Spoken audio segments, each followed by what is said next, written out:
انتہائی افسوسناک واقعہ، سفاک ماں نے اپنی 2 ماہ کی بیٹی کو قتل کر کے گٹر میں پھینک دیا۔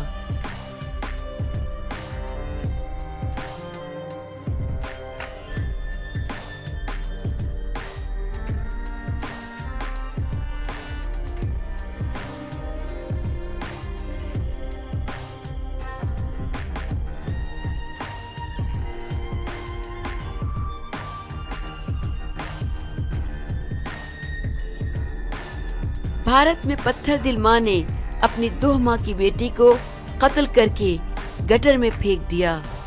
بھارتی میڈیا کے مطابق کولکتہ میں 35 سالہ ماں سندھیا مالو نے کام کی تھکن کے باعث غصے میں آ کر اپنی 2 ماہ کی بیٹی کو قتل کر دیا اور بچی کے منہ کو ٹیپ سے باندھ کر عمارت کے مین ہول میں پھینک دیا۔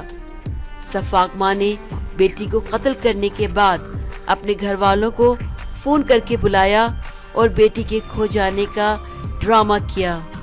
سندھیا نے پولیس کو بھی چکمہ دینے کی کوشش کی اور بچی کے کھو جانے کی جھوٹی کہانی بیان کی۔ پولیس نے ماں کے بیان میں متضاد باتوں سے متعلق سختی سے پوچھ گچھ کی تو سندھیا نے اپنے جرم کا اعتراف کر لیا، جس کے بعد بچی کی لاش عمارت کے گٹر سے برآمد کر لی گئی ہے۔ سندھیا ملازمت کرتی تھی اور اس دن بھی تھکی ہوئی گھر آئی تھی۔ بچی کے شور شرابے پر غصے میں آپے سے باہر ہو گئی تھی۔